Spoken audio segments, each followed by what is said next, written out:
कहा कि पहले है उसकी सपोज 100 वर्ड थी, तो आपने बताया कि लास्ट एलिमेंट को अगर देखना है तो आप -1 करेंगे, इसके बाद -1 लगा देंगे तो आप एक्सेस कर लेंगे कि ये लास्ट जिसका लास्ट वर्ड ये है। बिल्कुल ऐसे।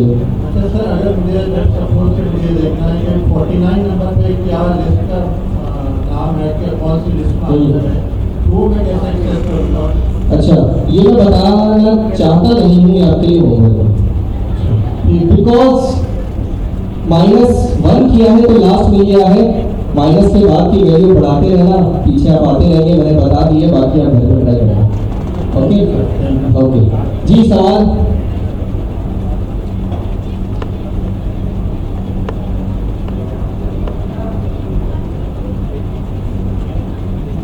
आप बताइए कैसे, जब आप डॉट लेंथ करके एक्सेस करेंगे तो आपको लेंथ मिली होगी।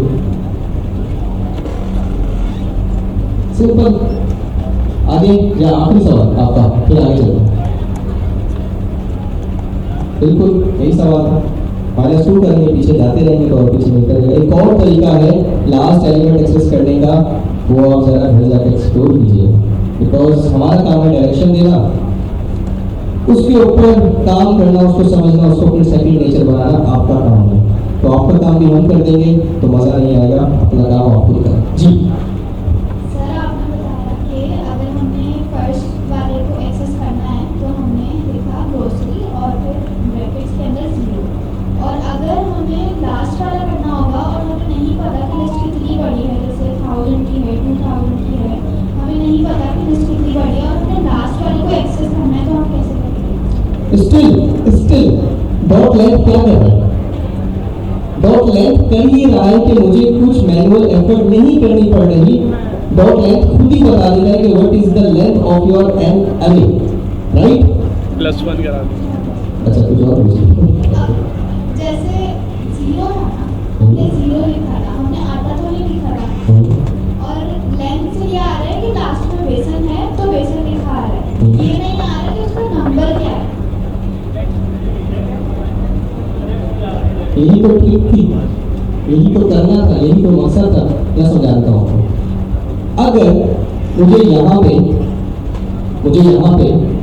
खुद ही लास्ट इंडेक्स दे के मालूम करना होता या पता लगाना होता, तो मैं बैठ के यहाँ पे काउंट कर रहा होता कि यार मेरा इंडेक्स खत्म कहाँ होगा। मैं बोलता 0, मैं बोलता 1, मैं बोलता 2, मैं बोलता 3। ओ लास्ट एलिमेंट किस पे? 3 पे। मैं यहाँ पे 3 लिखूंगा। जैसे ही मेरे एलिमेंट के या एरे के अंदर एक नया एलिमेंट ऐड होता और मुझे कोई बोलता है दोबारा अपने एरे के लास्ट एलिमेंट को निकालो क्योंकि मैंने एक नया ऐड किया है, तो मैं दोबारा काउंट करता 0, 1, 2, 3, अब क्या होगा 4। इस चीज़ से बचने के लिए, और ये तो अभी आपको दिख रहा है, लेट्स से आपको लेंथ मालूम ही नहीं है, बहुत ज़्यादा है, आसान है, करोड़ों है, तो आप क्या काउंट करोगे। इसी चीज़ से बचने के लिए डॉट लेंथ क्या करता है, आपको आपके पूरे एरे की लेंथ देता है, ठीक है। और क्योंकि लेंथ हमेशा इंडेक्स से 1 का इंक्रीमेंट होता है, तो हम क्या पास करते हैं -1। इससे हमारे एरे का जो लास्ट इंडेक्स होता है वो डायनेमिकली, मेरी बात पर गौर कीजिएगा, डायनेमिकली, तो मुझे कोई एफर्ट नहीं करनी पड़ी, मुझे खुद पढ़ना नहीं पड़ा, मुझे डायनेमिकली अपने एरे का लास्ट इंडेक्स की वैल्यू मालूम हो जाती है। अब यहाँ पे टेक्निकली कोई नंबर ही आ रहा है, 4 आ रहा है, 5 आ रहा है, 6 आ रहा है, लेकिन एक कैलकुलेशन के बाद आ रहा है और वो कैलकुलेशन ये है। Make sense? नंबर बेसिकली ये बनेगा ना, लेंथ क्या है आपकी? ग्रोसरी डॉट लेंथ क्या है? 1, 2, 3, 4, ये आपकी लेंथ है। यहाँ पे आ गया 4, ठीक है, और उसमें से मैंने माइनस क्या कर दिया 1, तो 4 - 1 क्या हो गया, तो यहाँ पे क्या होगा,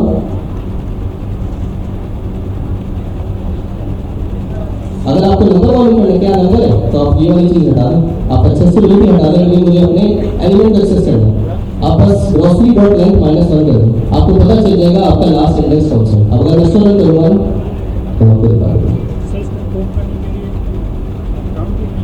जी राउंड तो सब नहीं होगा। आपका लास्ट एलिमेंट कौन सा इंडेक्स में ये सब आता इंजीनियर आने वाले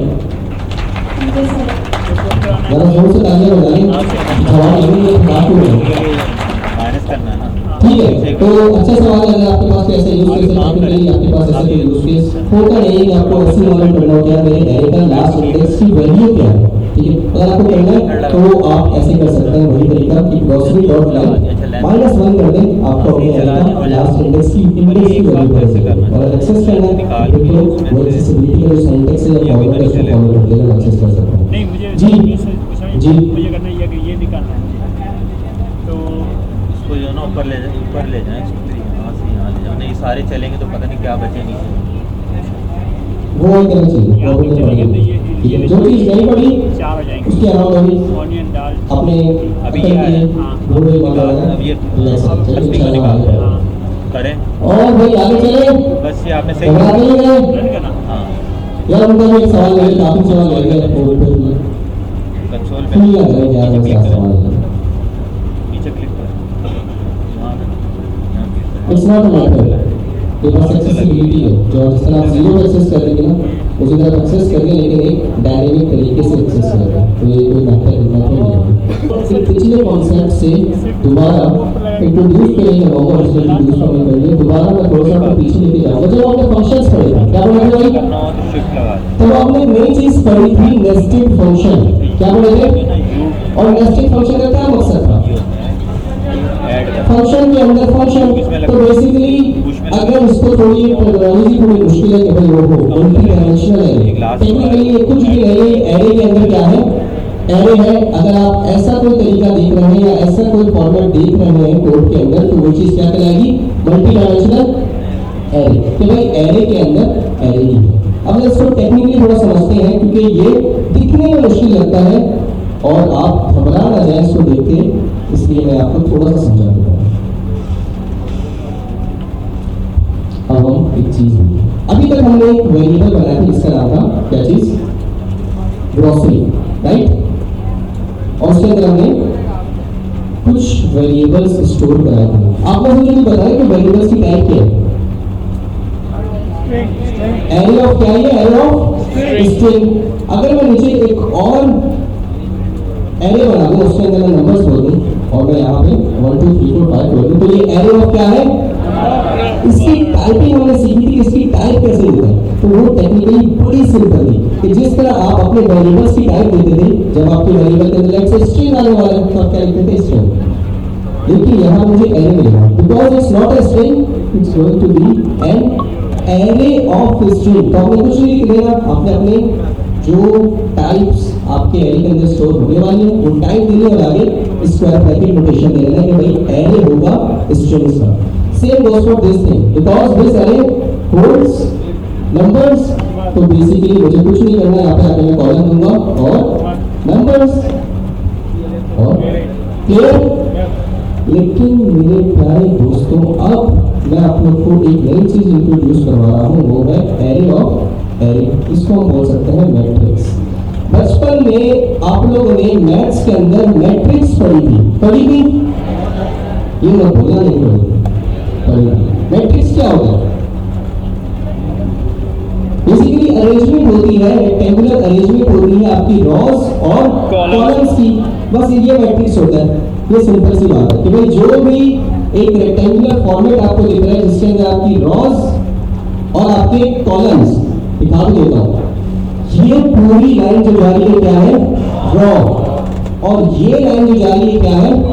कॉलम। ठीक है, तो आप लोग की जो बेसिकली एक अरेंजमेंट है ना, तो मैं बोल सकता हूँ कि यार ये क्या है? मैट्रिक्स। पर there is a thing, matrix के अंदर हर रॉ और हर कॉलम के अंदर नंबर ऑफ जो एलिमेंट है वो सेम होना चाहिए। लेकिन यहाँ पे आप देख सकते हैं कि ये सारी मोहतरमा बैठी है, बीच में सिर्फ खाली है, तो ये इस हिसाब से मैट्रिक्स नहीं है। खैर दोहराएंगे आसानी से, ये कि arrangement of Ross and columns क्या है आपका? मैट्रिक्स। तो अगर मैं आपको इस चीज में दिखाऊं तो यहाँ पे रॉस क्या है? 1 2 3 क्या है? और 3 4 7 क्या है? तो बेसिकली कुछ नहीं है। इस तरह के अगर आपके पास कोई सिनेरियो आ गया है कि आपको अपनी रॉस और कॉलम्स की अरेंजमेंट करनी है, या बेसिकली अगर आपने कोई शीट मेंटेन करनी है, आपने शीट्स देखी है, गूगल शीट हो गई है, आपके पास डिफरेंट और शीट्स होती है, आपने शीट्स देखी है, जिसके अंदर कॉलम्स होते हैं कि भाई नेम के रॉ कॉलम के अंदर सबके नेम आ होते हैं कि भाई अहमद, रजा, अलिशबा, सारा। उसके बाद सेपरेट एक और कॉलम आएगा जिसके अंदर एज है, तो सबकी लाइन वाइज एज आ रही होगी। इस तरह के स्ट्रक्चर को अगर आपको अपनी प्रोग्रामिंग के अंदर मेंटेन करना है तो मल्टी डायमेंशनल एरे बहुत पॉपुलर है इस चीज को मेंटेन करने के लिए। Does it make sense? But मैं आपको बताना चाहता हूँ कि इसका इस्तेमाल आप बहुत कम करेंगे, ठीक है? लेकिन मैं एक बार ये चीज जोर से बोल दूं, क्योंकि आप लोग एग्जाम्स देने जा रहे हैं तो आपसे ये चीज पूछी जाएगी कि मल्टी डायमेंशनल एरे क्या होता है। तो आप इस बात को छोड़ मत देना कि मुबशिर ने बोला था कि इसका इस्तेमाल नहीं होता। इसका इस्तेमाल नहीं होता प्रोफेशनल प्रैक्टिकल जब आप कैरियर का आगाज करेंगे तब, लेकिन एग्जाम्स में आपको करना है लाजमी। क्लियर? तो भाई जब भी आपको अपने रॉज एंड कॉलम्स की अरेंजमेंट करनी हो तो आपके जहन में फौरन आना चाहिए कि यार ये डेटा स्ट्रक्चर है, एक चीज हमने पढ़ी थी वो था एरे, और एरे के अंदर एक स्पेसिफिक टाइप पढ़ी थी जो कहलाती है मल्टी डायमेंशनल एरे। आपको उस पर फोकस करना है और उसका इस्तेमाल करना है। क्लियर? बस ठीक है। अब भाई ये मैट्रिक्स कुछ भी नहीं करते, जैसा यहाँ पे बना हुआ है वैसा ही डिट्टो सेम बना देते हैं। अभी तक मैं क्या स्टोर कर रहा था? नंबर्स और कॉमा कर रहा था 2। ये थोड़ा मैं इस तरह लेके चल रहा हूँ, अगर स्टोर एक लाइन में लिख दूँ तो वही बात। या फिर मैं क्या लेके चल रहा था? स्ट्रिंग कि भाई हेलो, और नीचे कुछ भी लेट्स से एक और हाय, ठीक है? ठीक है, हो गया हेलो स्ट्रिंग्स। लेकिन अब मैं आपको बताया कि आपका जो एरे है वो एरे ऑफ एरेज है, तो आपका हर एलिमेंट इटसेल्फ एक एरे होगा। 1 2 3 कॉमा मतलब अब सेकंड एलिमेंट आने वाला है, नीचे 4 5 6 कॉमा, उसके बाद थर्ड एलिमेंट आएगा। इतनी चीज समझ आई? अभी कुछ पढ़ा नहीं है, बस स्ट्रक्चर लिखा है। क्लियर है? तो हो क्या रहा है कि आपके पास एक एरे है, मैं जो चीज हाईलाइट कर रहा हूँ उस पर गौर कीजिएगा। एक एरे है और वो एरे एलिमेंट्स होल्ड करता है, और हर एलिमेंट इटसेल्फ क्या है? एक एरे है। बस ये चीज कहलाती है मल्टी डायमेंशनल एरे। सही है? इसके अंदर भी डिफरेंट वेरिएंट्स होते हैं, 2D 3D 4D, मतलब एरे ऑफ एरे, और वो एरे इटसेल्फ एरे होल्ड करता है। तो इतनी कॉम्प्लेक्सिटी में भी हम नहीं जा रहे, लेकिन बात यही है। क्लियर? आगे चलिए, समझिए इसको। अब इसके अराउंड एक्शन कैसे परफॉर्म करना है, क्योंकि हम एक सिंपल एरे से कर रहे थे, उसके अराउंड कर रहे थे। तो भाई अब अगर मुझे इस एरे की टाइप देनी है, इस एरे की क्या लेनी है और टाइप एनोटेट करनी है, मतलब खुद देनी है, तो मैं कैसे करूँगा? सबसे पहले तो आपने बताना है आपके एरे के अंदर जो वैल्यूज है उनकी टाइप क्या है। वो क्या है? आप लोग को दिख रही है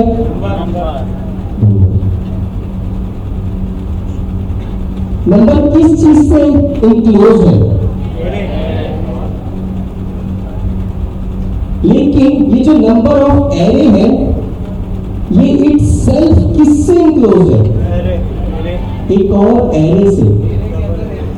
तो बेसिकली ये थी 2D डायमेंशनल की टाइप एनोटेशन या मल्टी डायमेंशनल एरे की टाइप एनोटेशन। क्योंकि इस पॉइंट पे जो ये वाला पहले देख रहे हैं ये सिंपल थे कि आपकी डेटा टाइप और आपका एरे, कि भाई this variable numbers it's going to have hold number of arrays. लेकिन यहाँ पर थोड़ा सा डिफरेंट है कि यार नंबर्स तो है, लेकिन नंबर पहले इटसेल्फ एरे से इंक्लोज है, और फिर वो जो एक एलिमेंट है वो खुद एक और एरे से इंकैप्सुलेट है। तो बेसिकली आपका एक एरे है जो कि एक और एरे होल्ड करता है, और ये एरे नंबर्स होल्ड करता है। अब ऑब्वियसली यहाँ पर आपके स्ट्रिंग्स होते तो यहाँ पर आप क्या पास कर देते? क्लियर? समझ आई बात? तो बेसिकली आपको मल्टी डायमेंशनल एरे की टाइप एलोकेशन करनी है तो वो कुछ इस तरह की है, मुश्किल नहीं है, समझने की बात है, समझेंगे डेप्थ से। क्लियर? भाई ये टाइप एलोकेशन तो होगी, टाइप स्प्लिट स्पेसिफिक हमने काम तो कर लिया, लेकिन अब थोड़ा जनरल बात भी तो बताएं कि अगर मुझे नंबर्स में से 0 या फिर 2 एक्सेस करना होता तो मैं क्या करता है? यहाँ पे console.log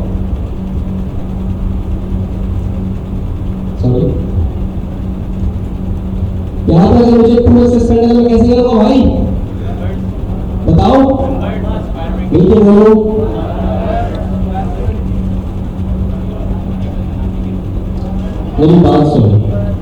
बात सुन, मेरी बात पे गौर करें। सर, मुझे इस नंबर्स के एरे में से 2 को एक्सेस करना है। क्या आपने ये चीज नहीं पढ़ी अभी तक? कौन कौन बोलता पढ़ी है? तो फिर बताइए मिलके, मुझे इस 2 को एक्सेस करना है, कैसे करूं? मिलके बोले, नंबर्स और स्क्वायर मल्टीप्लिकेशन और यहाँ पे मुझे क्या मिल जाएगा अब? लेकिन यहाँ पे तो 2 मिल जाएगा। ये तो हमने बहुत बार देख लिया, पिछली क्लास से देखते हुए आ रहे हैं ये चीज। लेकिन अवश्य अब ये बताओ कि इस एरे में से अगर, अभी सिंपल चीज पूछ रहा हूँ, अगर मुझे ये पूरा एलिमेंट एक्सेस करना है, हर एलिमेंट को इंडेक्स मिला है, इसको क्या मिला होगा? इसको क्या मिला होगा? और इसको क्या मिला होगा? क्लियर है यहाँ तक? तो अगर मुझे इस पूरे एलिमेंट को एक्सेस करना है तो मैं यहाँ पे कैसे करूंगा? मैट्रिक्स और इसके अंदर क्या पास करूंगा? ये मिल जाएगा मुझे, ऐसे ही है। देख भी लेता है, इसको कम आउट करता हूँ और जल्दी से इसको रन करके देखते हैं। मुझे क्या मिलना चाहिए? 7, 8 और 9, राइट?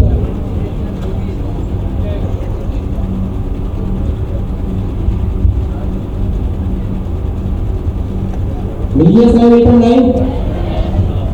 अब लेट्स मेक इट। अब मुझे इसमें से भी ये 8 चाहिए है, तो मैं कैसे करूंगा?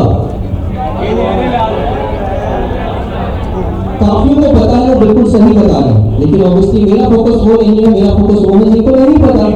तो लेट्स अपने इमेजिनरी वर्ल्ड में चलते हैं। एक चीज तो टेक्निकली बिहाइंड द सीन होती है कि हर एलिमेंट को इंडेक्स मिलता है, लेकिन अब इमेजिनरी वर्ल्ड में चलते हैं और लेट्स से कि यार इनको एक नाम भी मिल रहा है हर एलिमेंट। वो मिल रहा समझाने के लिए कि इसको नाम मिल गया चाइल्ड 1, ओके, इसको मिल गया नाम चाइल्ड 2 और इसको मिल गया नाम चाइल्ड 3। तो अगर मैं टेक्निकली इस चीज पर थोड़ा फोकस करूं, तो मुझे इस पॉइंट पे क्या मिल गया है? Child, and child 3 is equal to, just give a minute,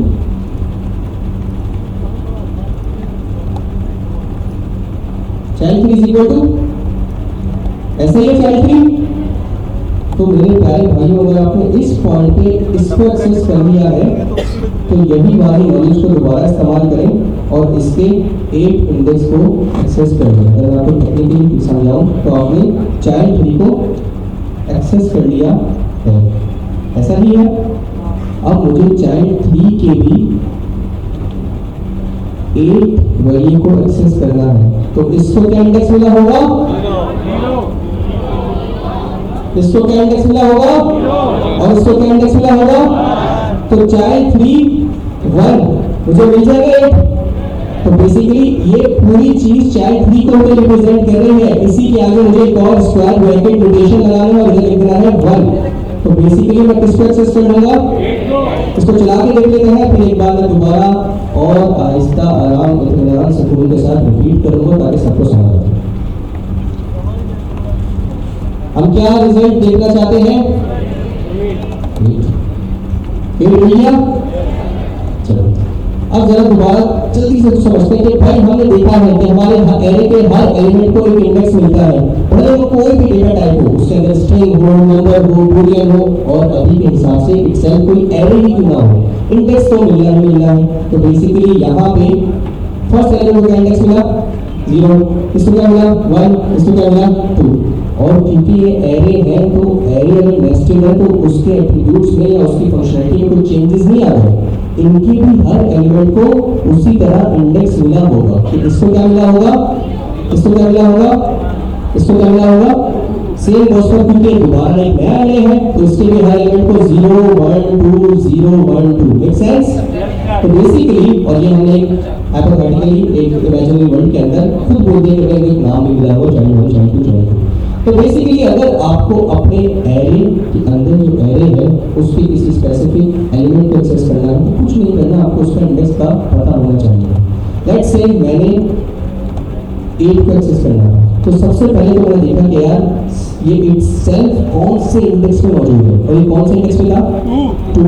तो मैंने कुछ नहीं लिखा, मैंने लिखा मैट्रिक्स स्क्वायर ब्रैकेट नोटेशन 2। तो मुझे ये पूरी चीज मिल गई यहाँ पे, और हमें पता है ये किसके बराबर है, ये किसके बराबर है, ऐसे ही है इस पॉइंट। तो यही नॉलेज यूज करते हुए, क्योंकि यहाँ पे पूरा चैट 3 आ गया है, अगर इसका भी मुझे कोई फर्दर एलिमेंट एक्सेस करना है तो मैं उसका भी इंडेक्स लूंगा। मुझे पता है 8 का इंडेक्स क्या है 2 1 1 1। मैंने यहाँ पे 1 पास किया, तो बेसिकली पहली बात गई इस मैट्रिक्स के इंडेक्स 2 पे, मुझे ये पूरी चीज मिली। फिर इसके इंडेक्स 1 पे बात गई, मुझे इस पूरे की जगह क्या मिल गया 8। Make sense? Make sense? Clear?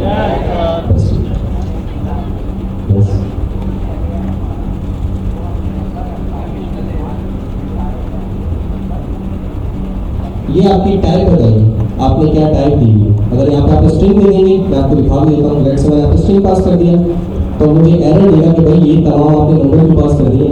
आपका एरे ऑफ एरे तो है, लेकिन ये एरे स्ट्रिंग होल्ड करने के लिए है, नंबर्स नहीं। तो ये डेटा, ये टाइप्स हैं, ये आप जरा घर जाके एक्सप्लोर कीजिए। It's all about exploration. इसको अच्छे से एक्सप्लोर कीजिएगा, तमाम चीज़ें आपको क्लियर होंगी। जी मेरे प्यारे भाई,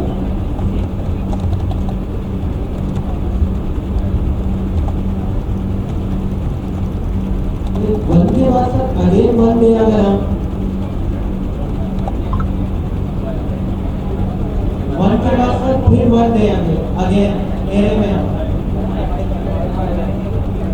अभी मैंने आपको बताया था कि जब आपको ऐसी चीज एक्सेस करने की कोशिश करेंगे जो कि मौजूद नहीं होता, तो क्या मिलेगा अनडिफाइंड। मैं इस चीज का सख्त खिलाफ हूँ, जो आप कर रहे हैं ना, मैं इस चीज का सख्त खिलाफ हूँ।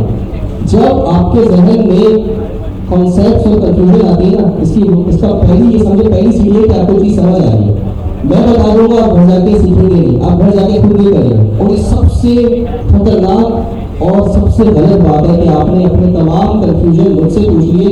इसका मतलब, और मैं बता रहा हूँ तो मुझे पता, आप बोलेंगे मशीन ने बोला सही बोल रहा है, बात ही खत्म। आप घर जाके चेक नहीं करेंगे। हो सकता है जब चेक करने बैठे आप एक चीज करें, उसके बाद आप 100 चीजें और करें, क्योंकि आपके करेक्ट होगी, चीजें करेक्ट हो होगी, कंफ्यूजन जो होगी वो बिल्कुल क्लियर होगी। इसलिए मैं हमेशा बोलता हूँ क्लास का मकसद है 30% लेके जाना, तो बाकी 70% है वही कॉन्सेप्ट के ऊपर आपने अपनी पूरा कह सकते हैं एम्पायर पूरी खड़ी करनी है, और आपको पूरा कॉन्सेप्ट क्लियर होगा कि लास्ट टाइम मैंने किया, मैं यहाँ तक नहीं करूँगा।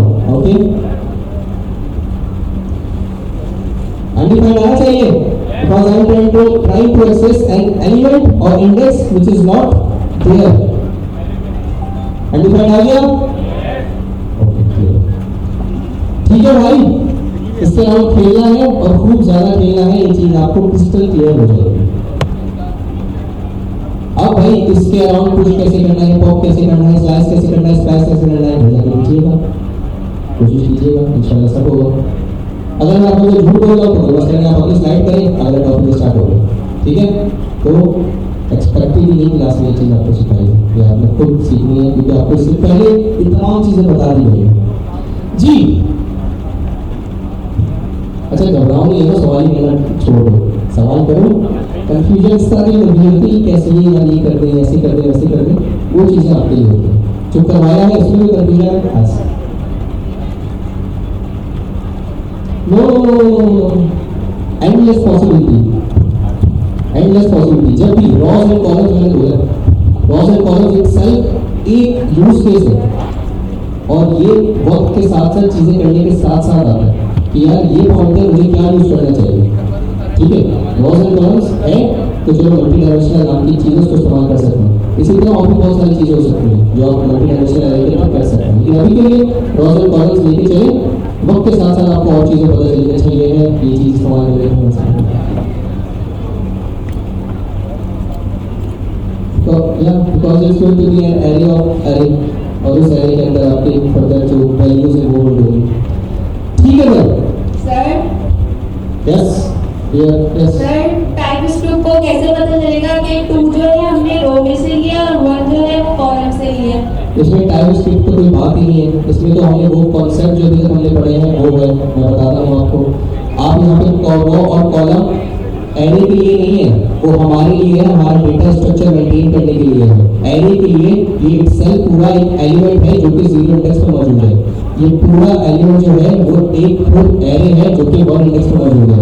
उसको नहीं पता है किसको ये कोई रॉज या कॉलम दिया हुआ है। समझाता हूँ आपके लिए,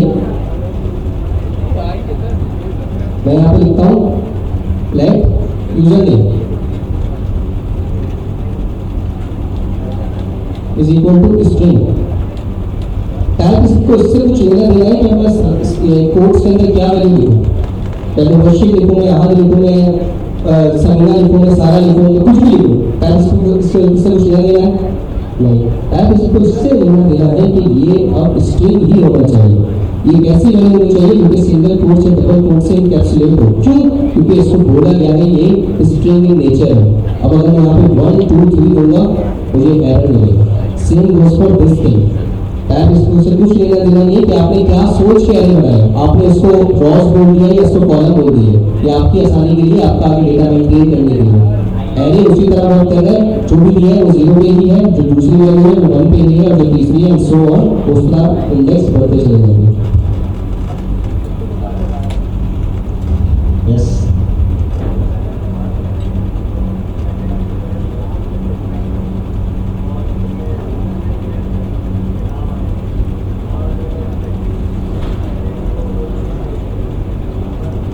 आप चाहे 2 टाइप्स एक ही उसमें वो भी पढ़ें, अभी पढ़ाएंगे। चलो भाई, यस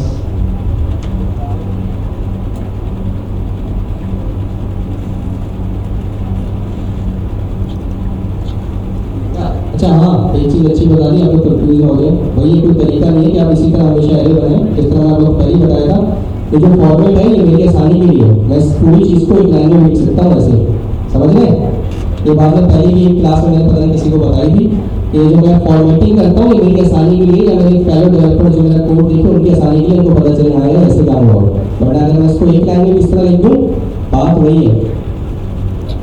कंप्यूटर साइंस या फिर आपके इंटरप्रेटर को फॉर्मेटिंग या खूबसूरती की जरूरत है, उसको 0 और 1 ही मिलना, उसको उसके हिसाब से काम करें, ठीक है? चलो मैं ऐसे काम कर रहा हूँ, ये मेरी आसानी के लिए, ओके? ये ना मल्टी डायमेंशनल देखें आप लोग यार, ये तो हमेशा लाइन बाय लाइन आता है।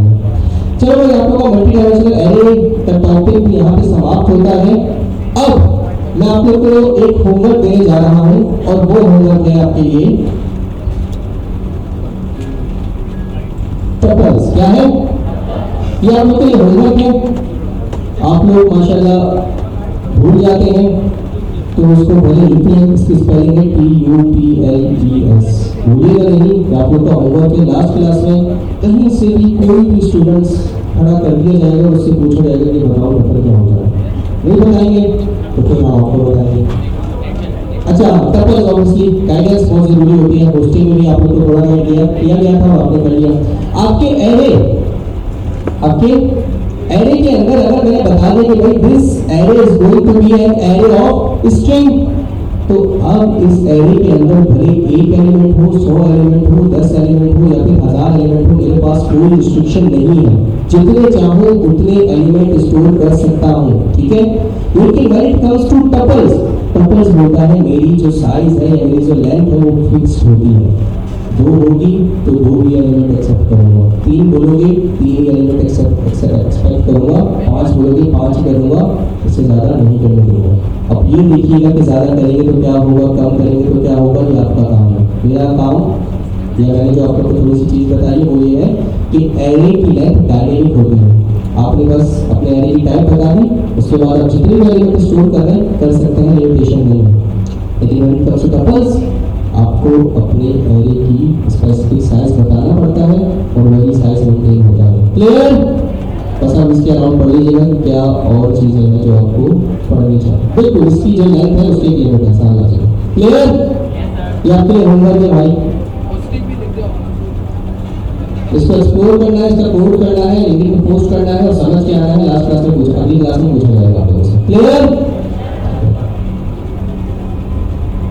चलो भाई, अब आप लोगों से मैं अगर एक बात पूछूं कि हमारा अगला टॉपिक क्या होने वाला है, तो हमारी गैसेस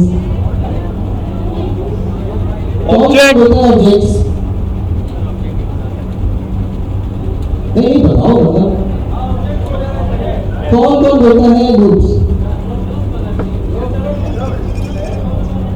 चलो तो हमारा जो अगला टॉपिक है वो है लूप्स। ओके, हम लूप पढ़ने जा रहे हैं। आप ये जोरदार तालियां बजाएं। अमजद जरा माइक ले और इनको बताएं कि व्हाई वी यूज लूप।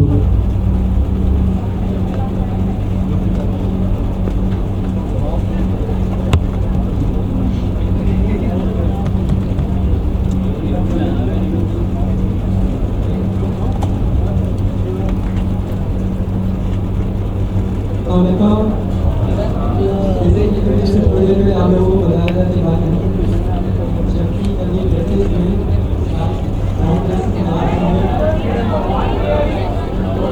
जोर से यार। अब आ रही है। अच्छा एक मिनट, अमजद की जोरदार तालियां। अमजद की एग्जाम चल रहा है। अमजद खुद ही आप लोग की हेल्प करने के लिए यहाँ पे रोज से वाली जो भी क्लास होती है उसमें मौजूद होते हैं। और same goes for all the other faculty members के अपनी तमाम तरह मसरूफियात के बावजूद आप लोग की मदद के लिए यहाँ पे आते हैं। आप लोग माशाल्लाह बैठे होते हैं, लेकिन वो इतनी काबिलियत होने के बावजूद आप लोग की मदद के लिए खड़े होकर जोरदार तालियां प्लीज। अच्छा बेसिकली हमने जैसे मैंने आपको कुछ देर पहले बताया था कि कंट्रोल यूज करते हैं, तो ये भी कंट्रोल ही है। जब भी हम कोई कर्ली ब्रेसेस लगाते हैं, साथ में राउंड ब्रेसेस लगाते हैं, तो उसका प्रोग्रामिंग में कंट्रोल बोलते हैं। अब हमारे जैसे मैंने आपको थोड़ी देर पहले बताया था कि भाई हम कहाँ पे डेटा स्टोर करते हैं, रेम के अंदर, जिसे स्टेक और हीप कहते हैं। लेकिन कॉन्सेप्ट बहुत लंबा हो जाएगा अगर मैं आपको स्टेक और हीप पढ़ाने लग जाऊँ, तो फिर बात कहीं की कहीं निकल जाएगी। तो आप ये समझ लें कि ये सारा डेटा हमारा रेम के अंदर स्टोर हो रहा है। अब हमारी रेम को कैसे पता चलेगा कि भाई कौन सा कंट्रोल यूज कर रहे हैं? राउंड कर्ली ब्रेसेस के साथ हमने राउंड ब्रेसेस लगा दिए। अब जैसे हमने लूप लिखा, फॉर लिखा, तो उससे पता चल गया कि भाई हमारा जो मकसद है क्या है। लूप क्या करता है भाई? अगर मुझे मुबशिर भाई एक स्टोरी बताना चाहूँगा, अगर आपकी इजाज़त है तो।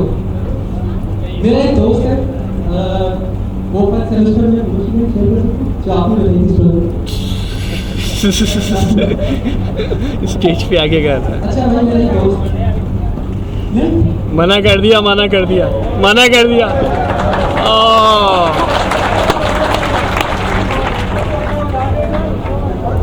अच्छा ठीक है, स्टोरी बाद में पढ़ लीजिए, ठीक है। अच्छा ठीक है, मैं स्टोरी बता देता हूँ। भाई स्टोरी ये है कि भाई मेरा दोस्त मुबशिर नहीं, मेरा दोस्त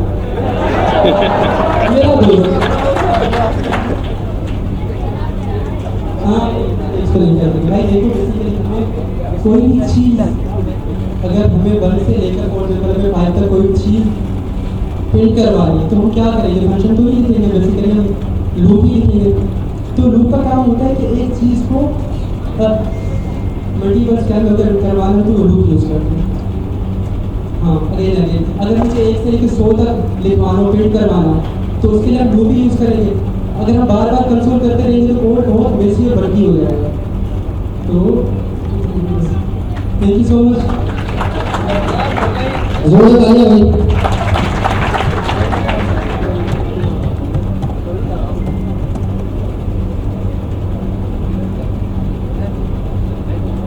ठीक है भाई, लूप्स का आप लोग को थोड़ा सा ओवरव्यू और अंदाजा हो गया है कि लूप क्यों इस्तेमाल करते हैं। तो आई गेस स्टार्ट करते हैं इसको। नहीं अच्छा, जब हम लोगों ने फंक्शन पढ़े थे तो हमने एक फंक्शन पढ़ा था रिकर्सिव फंक्शन, और हमने उसके बाद एक एक्टिविटी भी की थी। सर मुबशिर ने भी एक अल्फाज यूज किया था कि ये एक लूप की तरह काम करता है, जिसका आप लोगों को कॉन्सेप्ट नहीं है, हम लोग आगे जल्दी पढ़ेंगे। हमने वो एक्टिविटी की थी ऊपर स्टेज पर, फिर हमने देखा था कि वो लूप कौन था? खालिद था। खालिद को कभी उस तरफ से बुलाया जा रहा था, कभी इस तरफ से बुलाया जा रहा था, कि मतलब टेक्निकली एक चीज बार बार रिपीट हो रही थी। तो लूप प्रोग्रामिंग का एक ऐसा कॉन्सेप्ट है जो एक सेट ऑफ इंस्ट्रक्शन, मतलब आपके कोड को बार बार रिपीट करके एग्जीक्यूट करने में मदद करता है। जैसे कि अगर मैं आप लोगों को बोलूँ कि आप लोग ये काम करें कि अपना कोड खोलें और आप लोग 1 से लेकर 10 तक नंबर प्रिंट करें, आप क्या करेंगे? मान लीजिए 2 लिखेंगे, 3 लिखेंगे, लेकिन उसके बाद अगर मैं आपको बोलूं कि आप एक काम करें कि 1 से लेकर 100 तक नंबर प्रिंट करें तो आप क्या करेंगे? घंटा बैठ जाएंगे उसको प्रिंट करने के लिए, काफी टाइम लग जाएगा। तो हमारे पास जावास्क्रिप्ट के अंदर और भी काफी प्रोग्रामिंग लैंग्वेज के अंदर ये होता है, तो हमारे पास एक लूप होता है फॉर लूप, ठीक है। और भी लूप से फिलहाल हम लोग फॉर लूप की बात करेंगे। फॉर लूप के अंदर क्या होता है कि हम लोग उसके अंदर एक स्टेटमेंट देते हैं, 2 एक्सप्रेशन देते हैं और हम उसके कर्ली ब्रैकेट्स होते हैं, जैसे आप लोगों ने एक स्टेटमेंट पढ़ी थी ना, उसके कर्ली ब्रैकेट्स के अंदर हम लोग जो कोड लिखते हैं वो हमारे कंडीशन के तौर पर चलता है, प्रिंट होता है कि हम उसका जो है ना फ्लो कंट्रोल करते हैं। इसी तरह से उसके कर्ली ब्रैकेट्स के अंदर, लूप के कर्ली ब्रैकेट्स के अंदर हम जो भी कोड लिखते हैं वो आपका उतने टाइम रिपीट हो जाता है जितने टाइम आप अपनी मर्जी से उसको एक नंबर लिखते हैं कि मैं चाहता हूँ कि ये जो नंबर है 100 टाइम प्रिंट हो जाए। जिस तरह से हमारे पास छोटी छोटी पॉइंट्स अगर मैं आपको बताऊं कि हमारे पास 2 की टेबल होती है, अगर आप टेबल देखें तो 1 से लेकर 10 तक नंबर्स लिखे हुए हैं, उसके बाद 2 जो है बार बार रिपीट होता है। लास्ट क्लास के अंदर एक कोई हमारे स्टूडेंट है वो आकर उन्होंने मुझे कहा कि मैंने रिकर्सिव फंक्शन से मैंने अपने लिए एक कोई काफी ऐसे काम होते हैं जो हमको रिपीटेशन में बार बार करने होते हैं, ठीक है। एक ही चीज आप दोहराए जा रहे हैं, करे जा रहे हैं, सही।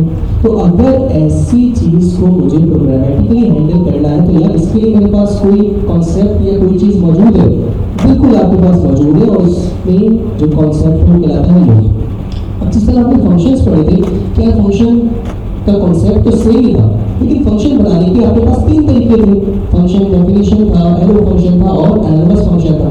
इसी तरह लूप का कॉन्सेप्ट तो यही है कि एक चीज को अगर आपको बार बार करना है तो आप लूप इस्तेमाल करेंगे, लेकिन वो लूप बनाने के आपके पास काफी तरीके हैं, जिसमें से एक जो हम पढ़ने जा रहे हैं वो है फॉर लूप। क्या कहलाता है?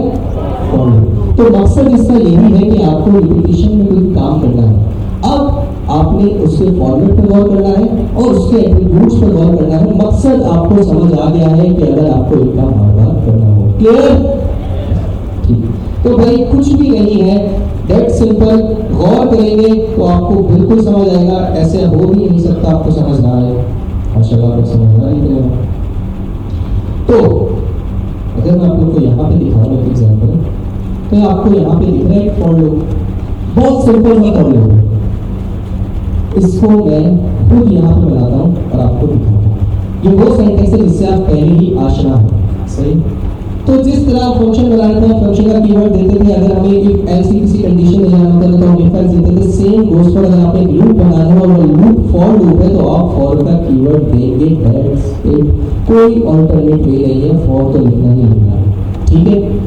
अब इसके बाद भी जिस तरह आप इफ देने के बाद राउंड ब्रैकेट्स देते थे या फंक्शन लिखने के बाद राउंड ब्रैकेट्स देते थे, उसी तरह आपने क्या देना, राउंड ब्रैकेट देना। अब उसी तरह जिस तरह आप इफ के राउंड ब्रैकेट्स के बाद कर्ली ब्रैकेट्स देते थे, फॉर में भी बिल्कुल उसी तरह आपने राउंड ब्रैकेट्स देने के बाद कर्ली ब्रैकेट्स देने हैं।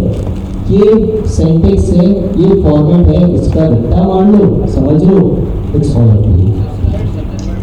अब राउंड ब्रैकेट्स के अंदर कुछ चीजें देना लाजमी है, और इन शॉर्ट बता दूं तो 3 चीजें देना लाजमी है, इस पे कोई कॉम्प्रोमाइज नहीं है, देनी है मतलब देनी ही देनी है, क्लियर? हमने कुछ चीजें पढ़ी थी जब हम वेरिएबल्स पढ़ रहे थे कि भाई एक चीज होती है स्टेटमेंट और एक चीज होती है एक्सप्रेशन। पढ़ा था हमने, रिपीट कर देता हूं, let user name is equal to उपस्थित। ये चीज एक्सप्रेशन है या स्टेटमेंट है? आप क्या बोलेंगे? स्टेटमेंट है। क्यों? क्योंकि यहाँ पे कोई रिजल्ट जनरेट नहीं हो रहा, यहाँ पे कोई इवैल्यूएशन नहीं हो रही, यहाँ पे कोई कैलकुलेशन नहीं हो रही, मैंने हार्ड कोडेड वैल्यू पास की है उपस्थित। जब भी आप कोई ऐसी चीज देखेंगे तो ये चीज कहलाती है स्टेटमेंट, कि कोई इवैल्यूएशन कोई कैलकुलेशन नहीं हो रही। समझ आ रही है बात? लेकिन अगर मैं कोई ऐसा वेरिएबल बनाऊं जो रिजल्ट 4+5, यहाँ पे आपको देखते ही वाज़ेह हो रहा है कि यार यहाँ पे बेसिकली एक कैलकुलेशन हो रही है, यहाँ पे कोई वैल्यूएशन हो रही है जो कि एक रिजल्टेड वैल्यू जनरेट करेगी, और वो रिजल्टेड वैल्यू जनरेट होने के बाद मेरे वेरिएबल के अंदर स्टोर होगी या स्टोर नहीं भी होगी, इटसेल्फ ये क्या है, एक कैलकुलेशन है। तो ये चीज क्या कहलाती है? एक्सप्रेशन। तो बेसिकली ये चीज है आपके पास स्टेटमेंट, और ये चीज क्या है भाई? एक्सप्रेशन। समझ आ गया? रिवाइज करवाई, कोई चीज नहीं पढ़ाई। अब इस फॉर लूप के अंदर ये स्टेटमेंट और एक्सप्रेशन ही होते हैं। जल्दी से लिख देता हूँ, let i is equal to 0। अब एक नया थोड़ा सा सेंटेक्स है जो कि आप देख के हो सकता है कंफ्यूज हो के, यार अभी तक तो हम राउंड ब्रैकेट्स के अंदर एक चीज खत्म होने के बाद जब नई चीज शुरू करनी होती थी तो कॉमा देते थे। क्या देते थे? यहाँ पे आप कॉमा नहीं, यहाँ पे आप कॉलन देंगे। क्या देंगे? क्यों दे रहे हैं? क्योंकि आपका एक स्टेटमेंट है ये, और ये स्टेटमेंट कंप्लीट हुआ है। जब एक स्टेटमेंट कंप्लीट होता है उसको दूसरे एक्सप्रेशन या स्टेटमेंट से डिफरेंशिएट करने के लिए आप कॉलन पास करते हैं, नॉट कॉमा। समझ गए? या रटा हुआ। दूसरी चीज, अच्छा ऐसे ही है। अभी अगर मैं आपसे ये चीज पूछूं कि ये एक्सप्रेशन है या स्टेटमेंट है, तो आप क्या बोलेंगे? क्यों? क्योंकि मैंने एक हार्ड कोडेड वैल्यू पास की है जो कि मेरे आई नाम के वेरिएबल के अंदर स्टोर हो रही है। इस पॉइंट तक कोई कैलकुलेशन हो रही है नहीं। अब आती है सेकंड चीज, आप अपनी कंडीशन पास करते हैं इस स्टेटमेंट के बाद, ठीक है? कोई भी रैंडम कंडीशन पास कर देता हूँ, 10 बोल देता हूँ। अब अगर मैं मैंने आपसे कोई चीज डिस्कस नहीं है, मैं आपसे चीज पूछ रहा हूँ। अगर मैं आपसे पूछूं ये चीज एक्सप्रेशन है, स्टेटमेंट है, तो आप क्या बोलेंगे? स्टेटमेंट नहीं है, ये एक्सप्रेशन है। ये एक्सप्रेशन क्यों है? बेसिकली कुछ कैलकुलेशन हो रही है, कुछ इवैल्यूएशन हो रही है जो कि रिजल्ट जनरेट करेगी या तो ट्रू में या फिर फॉल्स में, बिकॉज ये एक कंपैरिजन ऑपरेटर है। ये चीज मैंने आपको घंटा लगवाया था कि कंपैरिजन ऑपरेटर हमेशा बूलियन टाइप रिटर्न करता है, मतलब या तो ट्रू होगा या फिर फॉल्स होगा। यहाँ पे आपका एक और एक्सप्रेशन कंप्लीट। वही बात, स्टेटमेंट और एक्सप्रेशन को आने वाली एक्सप्रेशन या स्टेटमेंट से डिफरेंशिएट करने के लिए आप कॉलम देते हैं, तो मैंने कॉलम दे दिया। अब एक और चीज आती है, वो आता है आपका एक्चुअल एक्शन। क्या आता है आपका? एक्शन। तो यहाँ पे बोल देता हूँ आई प्लस प्लस, ठीक है? अगर मैं आपसे समझाए बगैर ये पूछूं कि एक्सप्रेशन है या स्टेटमेंट, तो आप क्या बोलेंगे? ये एक्सप्रेशन है, क्योंकि यहाँ पे कुछ कैलकुलेशन हो रही है। आई के अंदर 1 प्लस हो रहा है। अब आई जो भी हो वो हमें पता है इस पॉइंट पे क्या है? 0। तो 0 में 1 प्लस करेंगे तो कैलकुलेशन ही होगी, रिजल्ट जनरेट होगा। तो यहाँ तक हमें समझ गया। अगर मैं इसको आसान लफ्जों में समझाऊं तो एक स्टेटमेंट है, एक एक्सप्रेशन है, और अगला वाला भी क्या है? तो मतलब in short in round brackets, for loop के इन राउंड ब्रैकेट्स के अंदर एक स्टेटमेंट है और 2 एक्सप्रेशन है।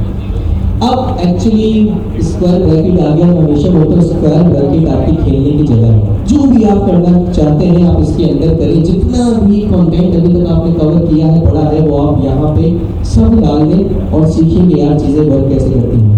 तो लेट्स से मैं कोई मुश्किल चीज़ नहीं करता, मैं यहाँ पे बोल देता हूँ हेलो, ठीक है? और कुछ नहीं करता समझाए बगैर, बस इस चीज़ को एग्जीक्यूट करने की कोशिश करता हूँ कि देखते हैं not here, over here. Compile करते हैं। अच्छा, आप लोग भूल तो नहीं गए कोड?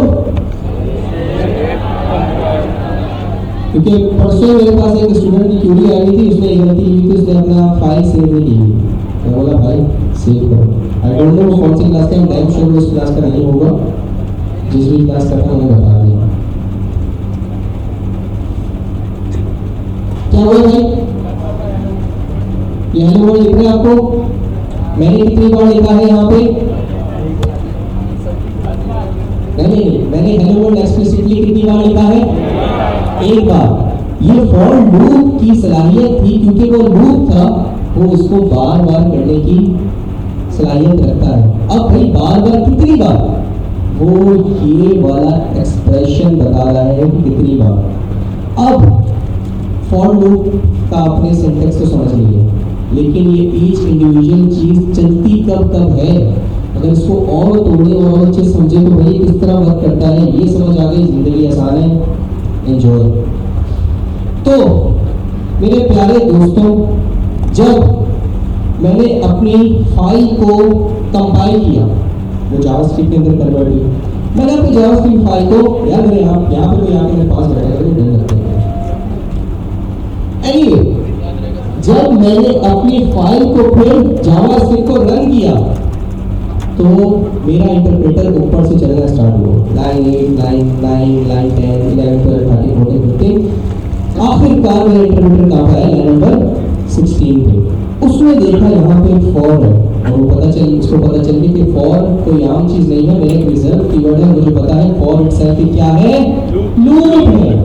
तो उसने बोला कि इसको कुछ किसी और तरीके से चलना है। अब वो चलता कैसे है, वो वर्क कैसे करता है, वो समझते हैं। जैसे ही आपका इंटरप्रेटर यहाँ पे आया है तो सबसे पहले वो देखेगा कि यार मेरे राउंड ब्रैकेट्स के अंदर सबसे पहली चीज क्या हो रही है, और सबसे पहली चीज क्या हो रही है भाई, एक वेरिएबल बन रहा है। ऐसे ही हो रहा है, एक वेरिएबल बन रहा है और इस वेरिएबल को बोलते हैं आइटरेटर। क्या बोलते हैं, क्योंकि यही वो वेरिएबल है जो कि आप देख सकते हैं एक स्टेटमेंट और आगे की आने वाली दो एक्सप्रेशन के अंदर इस्तेमाल हो रहा है, और यही वो आइटरेटर है जो कि डिसाइड कर रहा है कि इस लूप की आइटरेशन कितनी बार चलनी है। तो जो आइटरेशन चला रहा है वो क्या है, आइटरेटर। और हमारे कॉन्टेक्स्ट के अंदर आइटरेटर क्या है, आई, वेरिएबल क्या है, आई। तो भाई हमने सबसे पहले क्या किया, एक वेरिएबल बना दिया आई नाम का, यहाँ पे इसको हम बोलते हैं आई सही।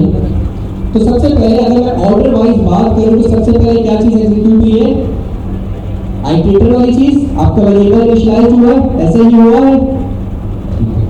और उसके बाद क्या होता है, उसके बाद आपका ये वाला एक्सप्रेशन चलता है, ये वाला एक्सप्रेशन चलता है। और एक्सप्रेशन कुछ नहीं है, ये वो कंडीशन है जो कि बताएगा कि जब तक मैं ट्रू हूं लूप को चलाते रहना, चलाते रहना, चलाते रहना, तभी तो यहाँ पे ट्रू या फिर फॉल्स आता है।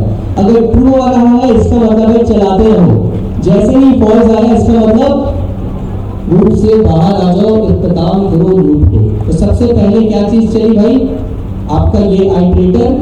और अगर ऑर्डर वाइज सेकंड पे क्या चला, आपकी ये कंडीशन है और इसका ऑर्डर क्या है, सेकंड दिख रहा है। अब अगर मैं आपसे पूछूं इसके बाद क्या चलेगा, ऑब्वियसली आप बोलेंगे कि भाई सबसे पहले वेरिएबल इनिशियलाइज हुआ, उसके बाद कंडीशन हुई, उसके बाद आइटरेटर चलना चाहिए, ऐसे ही है। लेकिन ऐसा नहीं होगा। सबसे पहला फर्स्ट आइटरेशन आपके लिए चलने वाली है, अभी तक चली नहीं है, ऐसे ही है, अभी तक मैं यहाँ तक तो पहुंचा ही नहीं। तो फर्स्ट आइटरेशन चलने से पहले या फर्स्ट आइटरेशन की शुरुआत होने से पहले आपका वेरिएबल इनिशियलाइज होता है और आपकी कंडीशन चेक होती है। तो अगर मैं आपसे पूछूं let I is equal to 0 है, तो यहाँ पे आई की वैल्यू को क्या मिलेगी, इज 0 लेस देन 10, यस। तो यहाँ पे मेरे पास क्या आएगा, ट्रू या फॉल्स, बस यहाँ पे उसको ट्रू मिलेगा, वो आगे जाने के बजाय डायरेक्ट यहाँ पे जाएगा। कहाँ पे जाएगा, आपके इस स्कोप के अंदर, इस ब्लॉक के अंदर, और आपका कोड एग्जीक्यूट करेगा, आपका कोड एग्जीक्यूट करेगा। कोड एग्जीक्यूट करने के बाद आपकी ये वाला जो ऑर्डर है ये आपको दोबारा देखना है कि अब कैसे ऑर्डर चलेगा, और आपको दोबारा ऊपर जाना है। आसान लफ्जों में ये चीज एग्जीक्यूट करने के बाद आपका इंटरप्रेटर दोबारा यहाँ पे आएगा, दोबारा यहाँ पर, क्योंकि लूप है ना। अगर ये चलाने के बाद बाहर निकल गया तो फिर तो कंसोल में एक ही बार होगा, आगे तो बात गई नहीं। लेकिन वही बात है क्योंकि बार बार चल रहा है तो आपका इंटरप्रेटर दोबारा ऊपर आएगा। अब आइटरेशन के बाद जो सबसे पहला एक्शन परफॉर्म होगा वो होगा ये वाला इंक्रीमेंट, ये वाला इंक्रीमेंट। आपके i प्लस प्लस से मुराद क्या है, i के अंदर कितने का इंक्रीमेंट कर दो, तो यहाँ पे क्या हो जाएगा, i इक्वल टू। तो आसान लफ्ज़ों में आपको समझाऊं कि फर्स्ट आइटरेशन के अंदर आपका ये लास्ट एक्सप्रेशन एग्जीक्यूट होगा ही नहीं। आपका ये वाली जो कंडीशन, नॉट कंडीशन, ये वाला जो एक्सप्रेशन है ये हमेशा आइटरेशन के बाद परफॉर्म होता है, आइटरेशन के। और क्योंकि अभी हम फर्स्ट आइटरेशन पे थे, हमारी आइटरेशन तो कंप्लीट हुई नहीं थी, तो ये वाला चलेगा नहीं। क्यों, मैंने आपको बता ही दिया है कि ये वाली चीज, ये जो इंक्रीमेंट है ये हमेशा आइटरेशन के बाद होता है। आइट्रेशन से पहले क्या होगा, बस वेरिएबल बनेगा, कंडीशन चेक होगी और आपका ब्लॉक ऑफ कोड एग्जीक्यूट होगा।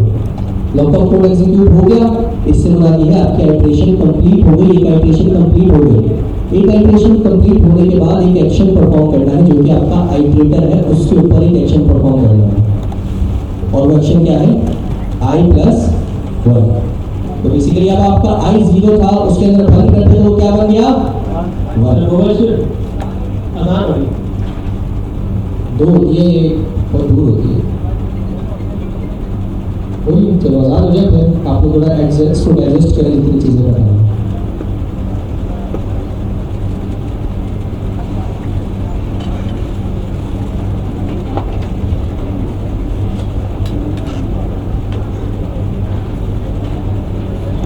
के अंदर 1 का इंक्रीमेंट होगा, समझ आ रही बात। तो अब बेसिकली यहाँ पे फर्स्ट आइट्रेशन के अंदर आपका बस इनिशियलाइजेशन होती है और कंडीशन चेक होती है, आपका एक्शन जो होता है वो परफॉर्म नहीं होता। जैसी आइट्रेशन कंप्लीट होती है, आइट्रेशन कंप्लीट होने के बाद मैं आपको बता देता हूँ, फर्स्ट आइट्रेशन, सेकेंड,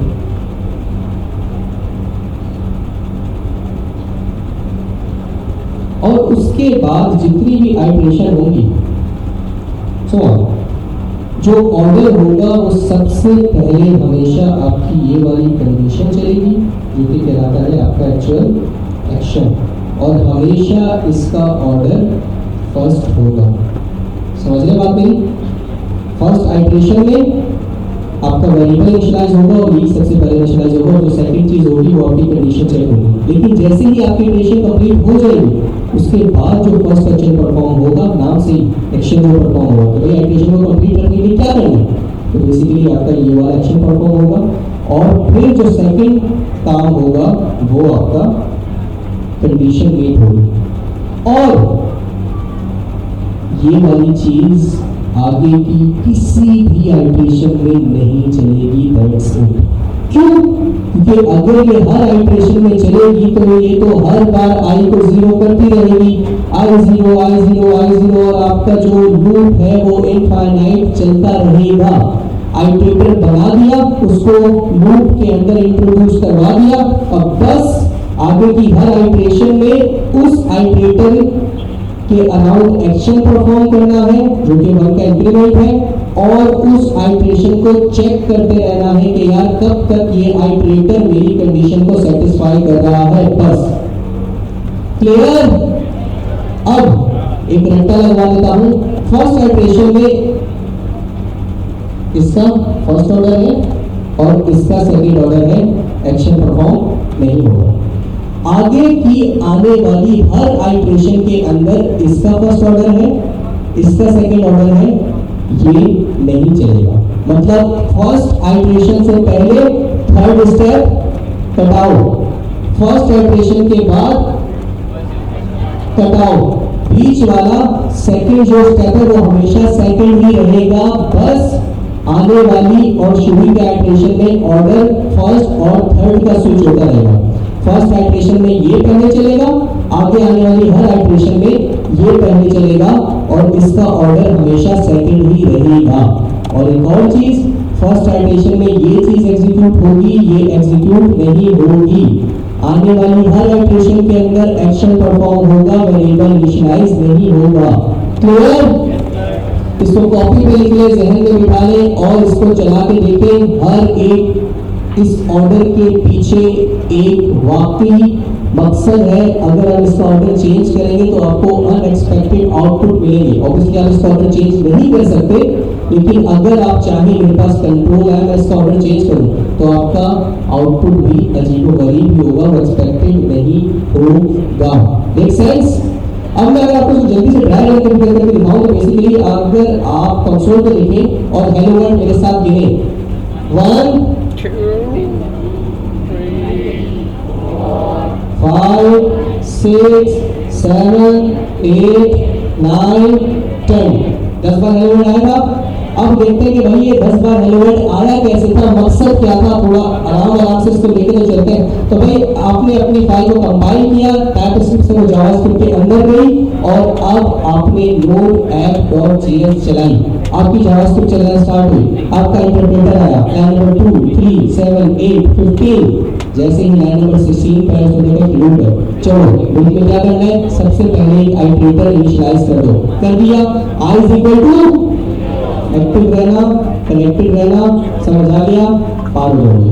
आई इनिशियलाइज हुआ, आई की वैल्यू क्या है, इसके बाद कंडीशन चेक हुई, क्या आई की वैल्यू क्या है इस पॉइंट पे, 0 इज लेस देन 10, यस, यहाँ पे ट्रू आया, एक्शन आगे परफॉर्म नहीं करना, सीधा मैं गया ब्लॉक ऑफ कोड पे, पहली बार हेलो वर्ल्ड प्रिंट कर दिया, क्योंकि ये लूप था, बाहर नहीं जाना था, वापस ऊपर गया। इंटरप्रेटर ने बोला कि अब क्योंकि इटरेशन कंप्लीट हो गई तो अब मैंने सबसे पहले क्या एक्शन परफॉर्म करना है, आइटरेटर के अंदर 1 का इंक्रीमेंट करना है, i + 1, 0 + 1, i क्या बन गया 1, is 1 is less than 10, yes it is, hello दोबारा प्रिंट हो जाएगा, ये अब नहीं चलेगा किसी भी बार, आपका हेलो वर्ल्ड प्रिंट हो गया, कितनी बार प्रिंट हो गया, लेट्स से so on, आपका i बन गया 5 में 1 प्लस किया, क्या बन गया i, 6 is less than 10, hello world print हो गया, लेट्स से so on, आपका i बन गया 8 plus 1 9 is less than 10, hello world print हो जाएगा, अब 9 plus 1 9 क्या बन गया, is 10 is less than 10, यहाँ पे क्या आ जाएगा, बस आगे कुछ भी नहीं चलेगा, मेरी बात आगे कंटिन्यू हो जाएगी, दिखा भी देता हूँ, यहाँ पर लिख देता हूँ एग्जिट और यहाँ ऊपर लिख देता हूँ स्टार्ट, ठीक है। अब देखते हैं कि ये स्टार्ट कब कॉल होता है और एग्जिट कब कॉल होता है, उसके दरमियान में क्या आता है,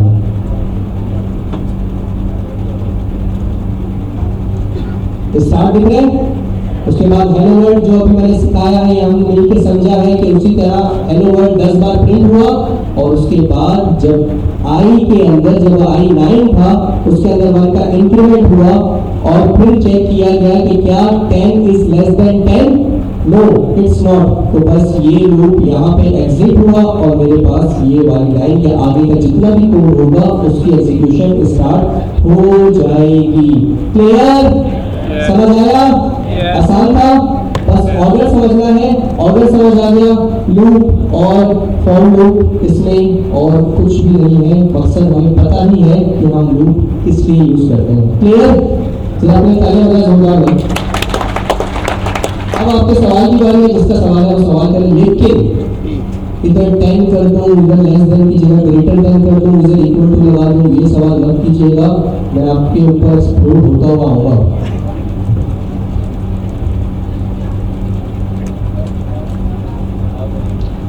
मजे की बात, बहुत अच्छा सवाल है। जब आप लोग रिकर्सिव फंक्शन पढ़ रहे थे तो आपने एक सवाल पूछा था, सवाल मेरे ज़हन में नहीं है, लेकिन मैंने आप लोगों को बोला था कि जो काम आप रिकर्सिव फंक्शन के थ्रू अचीव कर सकते हैं वो आप लूप के थ्रू भी अचीव कर सकते हैं। तो ये आप लोग के लिए होमवर्क है कि जो चीज़ आपने कोड में रिकर्सिव फंक्शन की एग्जाम्पल में देखा था वो आपने इसके थ्रू अचीव करने की कोशिश करनी है, क्योंकि लिख के ले लो, जो चीज़ आप रिकर्सिव फंक्शन के थ्रू कर सकते हैं तो आप लूप के थ्रू भी कर सकते हैं। सो ट्राई कीजिएगा, बिल्कुल कर सकते हैं।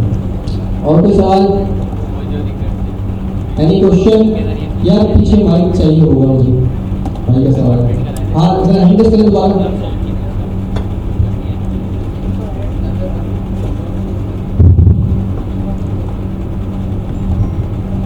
सर मैं ये कह रहा था, जिस तरह आपने समझाया कि फर्स्ट कंडीशन है let i is equal to 0, उसके बाद जो सेकंड कंडीशन है i इज लेस देन 10, आपने कहा सर अगर यहाँ पे कंडीशन ट्रू हो जाती है तो आगे आइटरेटर नहीं चलेगा और ये ब्लॉक ऑफ चेंज चल जाएगा हेलो वर्ल्ड, ठीक है सर?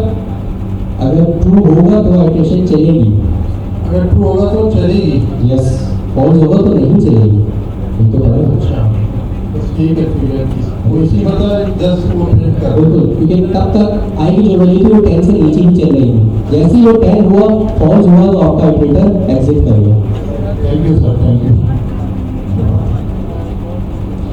हाँ भाई आगे चले। ये फॉर लूप का अगेन इस स्क्वायर नहीं सॉरी कर्ली ब्रैकेट्स के अंदर मैंने बस हेलो वर्ल्ड लिखा है। यहाँ पे 10 लाइन 100 लाइन 50 लाइन 1000 लाइन का भी कोड आ सकता है और वो अभी तक जो आपने पढ़ा है वही सब आ सकता है। ये कर्ली ब्रैकेट्स आपके लिए खेलने की जगह है। यहाँ पे खेलें, जो काम बार बार परफॉर्म करवाना है वो यहाँ पे करवाएं और एंजॉय करें।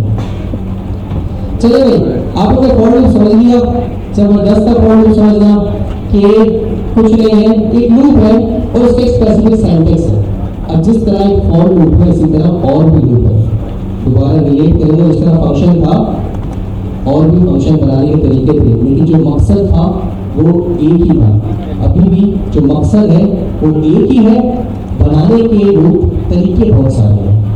लेकिन मैं आपको अगले लूप पे जाने से पहले एक चीज बताता चलूं, वो है एरेज। वो क्या है? एरेज और फॉर लूप का बहुत जबरदस्त रिलेशनशिप है, बहुत जबरदस्त कॉम्बिनेशन है।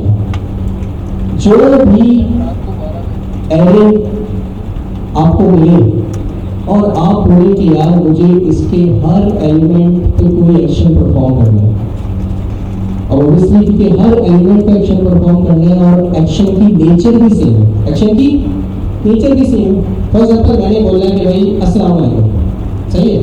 एरे के अंदर मेरे पास 4 बंदे हैं, आपका नाम अहमद है, आपका नाम रज़ा है, आपका नाम समीर है, आपका नाम रज़ा है। अब एरे के अंदर कितने एलिमेंट हैं? 4। मैंने इन चारों के ऊपर एक एक्शन परफॉर्म करना है, मैंने इन सबको क्या बोला है? अस्सलाम वालेकुम। तो काम सेम है, नेचर सेम है, बस चेंज क्या हो रहा है? अस्सलाम वालेकुम हमजा, अस्सलाम वालेकुम रज़ा, अस्सलाम वालेकुम शुमाइल, अस्सलाम वालेकुम अहमद। तो मैं same nature of work repeat कर रहा हूँ और मेरा सिनेरियो ऐसा है कि मैंने अपने एरे के हर एलिमेंट के ऊपर सेम एक्शन परफॉर्म करना है। तो जब भी आपको ऐसा कोई एक्शन परफॉर्म करना हो तो लूप्स के अंदर जो सबसे पहला लूप आपके जहन में आना चाहिए है वो है फॉर लूप, क्योंकि फॉर लूप और एरे का बहुत जबरदस्त कॉम्बिनेशन और रिलेशन है। अब देखते हैं, यही एग्जांपल को हम लेके चलते हैं।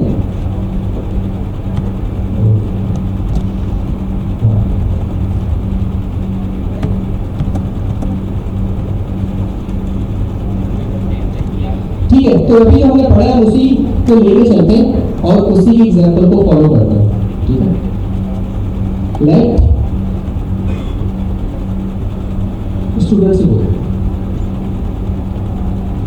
अहमद अली बिलाल काशिफ नासिर। ठीक है, अच्छा माइक कहाँ पर है भाई? किसके पास माइक है?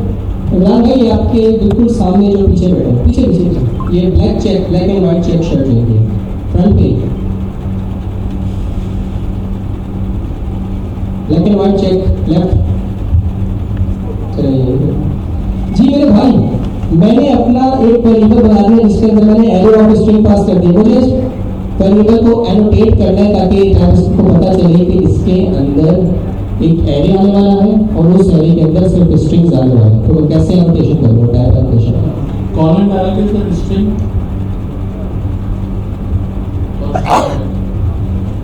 खाली लगा हुआ है। थैंक यू, आपका नाम तो पूछो। Atif. Atif, okay, thank you so much Atif भाई। तो ये हमारा एक एरे बन गया और इसके अंदर स्ट्रिंग आ गया, मतलब स्टूडेंट्स के नाम आ गए और कुछ ऐसी रॉकेट साइंस नहीं है। अब काफ़ी स्टूडेंट्स यहाँ सवाल कर रहे थे कि भाई मुझे पता करना हो बिलाल है, अली है, काशिफ है। तो भाई आपने लूप पढ़ लिया, आप पता कर सकते हैं। एक बच्चे इतना लगा दीजिएगा, एक अपने कर्ली ब्रैकेट्स करना। अभी हमारे कुछ स्पेसिफिक सिनेरियो है, मुझे इन सबको ईच इंडिविजुअल को क्या बोलना है? अस्सलाम वालेकुम। तो मैं कैसे करूँ? एक तरीका तो है कि मैं पासवर्ड लॉक करूँ और मैं अपने टाइम के लिए लीडर करूँ, मैं यहाँ पर लिखूँ अस्सलाम वालेकुम और अपने वेरिएबल का नाम कि भाई स्टूडेंट्स के 0 पे अस्सलाम वालेकुम। सही कर रहा हूँ? कोई मुश्किल चीज़ नहीं है? स्टूडेंट्स के 0 पे क्या मिल जाएगा? Ahmed. Same goes for different और कि भाई आप 1 पे कर दो, आप 2 पे कर दो, आप 3 पे कर दो, ऐसे ही है। लेकिन मैं यहाँ पे बहुत बड़ी गलती कर रहा हूँ, मैं रिपीटेशन कर रहा हूँ। जब मुझे पता है कि मैंने एक ही पर एक्शन परफॉर्म करना है, और मुझे पता भी है कि मुझे एरे के ऊपर करना है, और मुझे पता भी है कि लूप नाम की एक चीज़ मौजूद है, और मुझे ये भी पता है कि फॉर लूप और एरे का बहुत ही स्ट्रॉन्ग कॉम्बिनेशन है, so why I am doing it in this way, और मैं एरे को क्यों यूज कर रहा हूँ। सो लेट्स सी हम एरे को कैसे यूज कर सकते हैं कि हमें ये रिपीटेशन ना करनी पड़े और हम अपना काम भी अचीव कर लें यूजिंग फॉर लूप। तो फॉर लूप बनाने का तरीका, फॉर का कीवर्ड देना है, इसके बाद अपने राउंड ब्रैकेट्स देने हैं, और उसके बाद अपने कर्ली ब्रैकेट्स देने हैं। कर्ली ब्रैकेट्स के अंदर क्या लिखेंगे हम देखते हैं, उससे पहले राउंड ब्रैकेट्स की तमाम चीजें लिख लेते हैं। सबसे पहले क्या बनाना होता है भाई, लेट, मतलब आइटरेटर बनाना है, इनिशियलाइज करना है अपना आइटरेटर जिसकी बेस के ऊपर आइटरेशन चल सके। So let I is equal to 0। अब अपनी कंडीशन देनी है, आई, अब कंडीशन क्या दूं, अब तो मैं 10, 15, 16 अपनी मर्जी से तो नहीं दे सकता, क्योंकि मुझे एरे के हर एलिमेंट को एक्सेस करके उसको सलाम कर देना भाई। तो बेसिकली मैं अब एरे को भी यूज करूंगा, एरे को भी कंडीशन के अंदर इन्वॉल्व करूंगा, और एरे की एक स्पेसिफिक प्रॉपर्टी को इन्वॉल्व करूंगा, वो क्या है, स्टूडेंट्स डॉट लेंथ। कि भाई अब हार्ड को भी 10, 12, 15 नहीं देना, एरे के हर एक्शन पे, एरे के हर एलिमेंट पे एक्शन परफॉर्म करना है, तो हर एलिमेंट को अचीव करने के लिए मुझे पता होना चाहिए मुझे कहां तक जाना है, मुझे एरे की हर इंडेक्स को अचीव करना है, और लेंथ से मुझे पता चल जाएगा मुझे किस लेवल तक या किस आइटरेशन में कब तक जाना है। तो लेंथ दूंगा तो बेसिकली मेरे पास एक एक्चुअल नंबर ही मिल जाएगा मुझे। अब वो हार्ड कोड नहीं होगा, वो डायनेमिक होगा on the basis of arrays length. Make sense? उसके बाद का काम डेट सिंपल वही i प्लस प्लस, क्योंकि ऑब्वियसली आइटरेशन को कंटिन्यू करना है, अगर 0 रहेगा तो चलता ही रहेगा, उसके अंदर बार बार 1 प्लस कराना है ताकि कंडीशन मीट हो, फिर प्लस कराना है, फिर कंडीशन मीट हो, तो बस कुछ नहीं करना। यहाँ पे आप अपना वही वाला एक्शन परफॉर्म कर देंगे कि भाई कंसोल डॉट लॉग अस्सलाम वालेकुम। अब स्टूडेंट्स की जगह अभी तक मैं 0, 1, 2, 3 खुद दे रहा हूँ, अब मुझे वो देने की जरूरत नहीं है, मैं यहाँ पे क्या पास करूँगा, आई, क्योंकि आई वो आइटरेटर है जो कि on the basis of iteration खुद ही अपने आप को 1 के इंक्रीमेंट कर रहा है। तो जब फर्स्ट आइटरेशन होगी तो आई की जगह क्या आएगा, ये देखो हाईलाइट किया हुआ, आई की जगह क्या आएगा फर्स्ट आइटरेशन में 0, फिर जब मैं 1 के इंक्रीमेंट कर दूंगा तो आई की जगह क्या आ जाएगा, जब दोबारा इंक्रीमेंट हो जाएगा। तो इस तरह ये चलता रहेगा जब तक मेरी ये कंडीशन सेटिस्फाई होती रहेगी या ट्रू होती रहेगी। अब इसको देखते हैं कि ये वाकई काम करता है या नहीं करता। लेट्स सी एक्सपेक्टेड आउटपुट क्या है, अस्सलाम वालेकुम अहमद, फिर अहमद के बाद अली, फिर बिलाल और काशिफ, और उसके बाद नहीं चलना चाहिए बस, क्योंकि ये वाली कंडीशन ही फॉल्स हो जाएगी। इसको हम दोबारा स्टेप बाय स्टेप ही करके देखेंगे।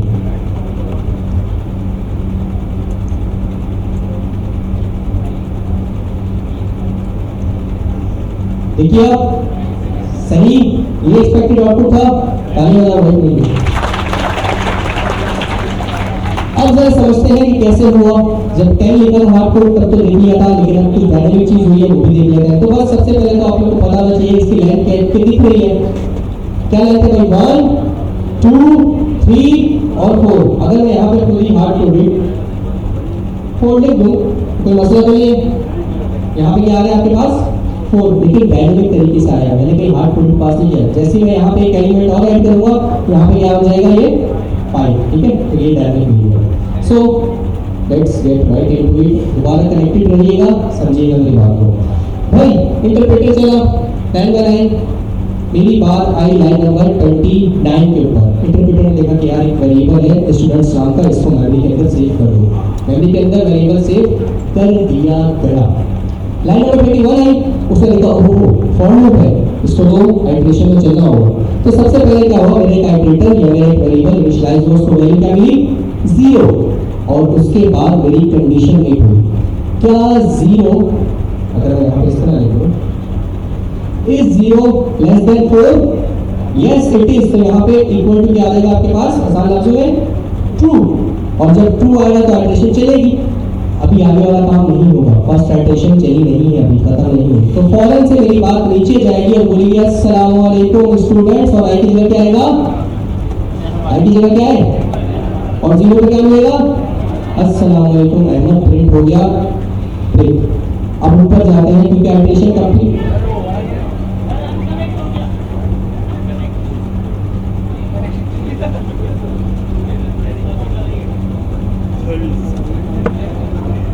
चलो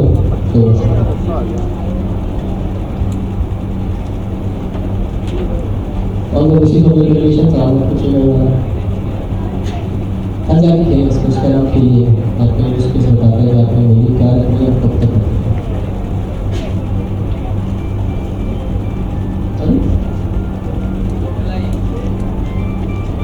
ये भी मैं कंप्लीट करूँगा तो समझ आएगा क्यों नहीं है।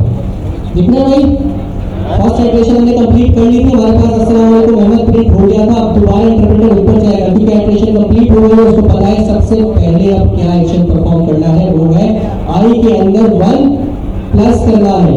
और आई की वैल्यू क्या थी, 0, 0 में 1 प्लस करेंगे क्या आएगा, 1 आएगा। और अगर अब मैं बोलूं 1 is less than 4, yes 1 is less than 4, दोबारा नीचे मेरा ब्लॉक ऑफ कोड एग्जीक्यूट होगा और अस्सलाम वालेकुम जब यहाँ पे 1 होगा तो क्या मिल जाएगा, Ali. Same goes for Bilal. और अब लेट्स से मेरा जो आई था वो 2 था, क्या था, दोबारा मेरा जो इंटरप्रेटर था ऊपर गया, 2 + 1 is 3 is less than 4, yes. और अब आई की वैल्यू क्या हो चुकी है, 3। यहाँ पे 3 जब आएगा तो अस्सलाम वालेकुम काशिफ। फाइनल चीज समझिएगा, सीखिएगा और बात को समाप्त करूंगा। अभी आया था 3 + 1 4 is 4 is less than 4, no now it's 2 नहीं बल्कि जब फॉल्स होगा तो बस बात खत्म होगी और अब मैं आगे चला जाऊंगा। आगे मैंने कुछ किया नहीं था इसलिए आगे कुछ एग्जीक्यूट नहीं हुआ, यहाँ पे कुछ लिखा होता तो एग्जीक्यूट हो जाता। समझ आएगा कौन ग्रुप एनी के साथ कैसे वर्क करता है, बस ये है इन दोनों का कॉम्बिनेशन, ये इस तरीके से ये सबसे अच्छे तरीके से वर्क करता है। अब ये करना है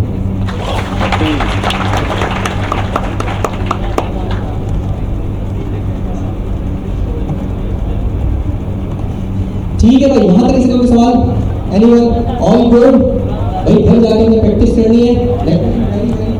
let me be very very very clear. अब आप लोगों को चीजें 30% से ज्यादा समझ आने लग जाएंगी, 40-50। क्यों, क्योंकि मैंने आपको एक पॉइंट बोला था कि अगर आपने ये वाली क्लास डाइजेस्ट कर ली तो आपके आगे का रास्ता हमवार हो गया। वो कौन सी क्लास थी, फंक्शन। जब मैं आपको फंक्शन पढ़ा था मैंने आपको बोला था, मैंने आपको बहुत वाज़ेह बात बोली थी कि अगर आप ये वाली क्लास डाइजेस्ट कर ली तो आप आगे भी जल्दी कंटिन्यू रखेंगे। क्यों, वर्षित बेवकूफ, फंक्शन तो फंक्शन थे, एरे तो एरे थे, एरे और फंक्शन का क्या कॉम्बिनेशन, कोई कॉम्बिनेशन नहीं है।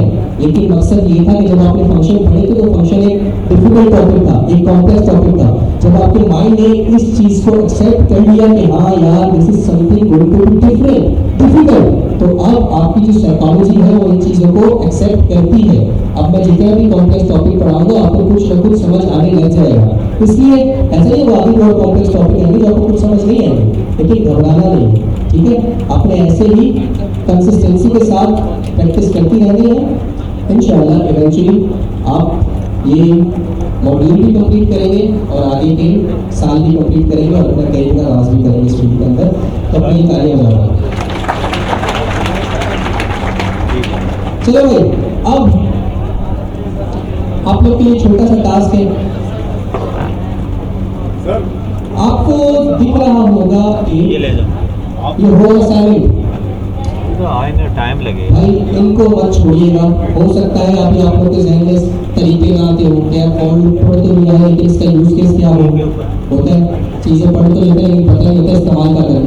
तो ये होमवर्क जो होते हैं आपको इस्तेमाल बताते हैं, बस आपको अपना पढ़ा हुआ इम्प्लीमेंट करना होता है। ये पूरी चीज बता देते हैं कि भाई करना क्या है। तो ये तमाम नोट्स देखिएगा, 1, 2, 3 जितने भी हैं इन तमाम को प्रैक्टिस करने की कोशिश कीजिएगा। स्लाइड नंबर 321 बस फॉर्म के आगे चलिएगा, आपको मिल जाएगा। चलो भाई अगले स्टूडेंट बनाना है, स्टूडेंट्स एक निकाल अच्छा, एक छोटी सी चीज मैं आप लोग से बात करना चाहता हूँ, डिस्कशन।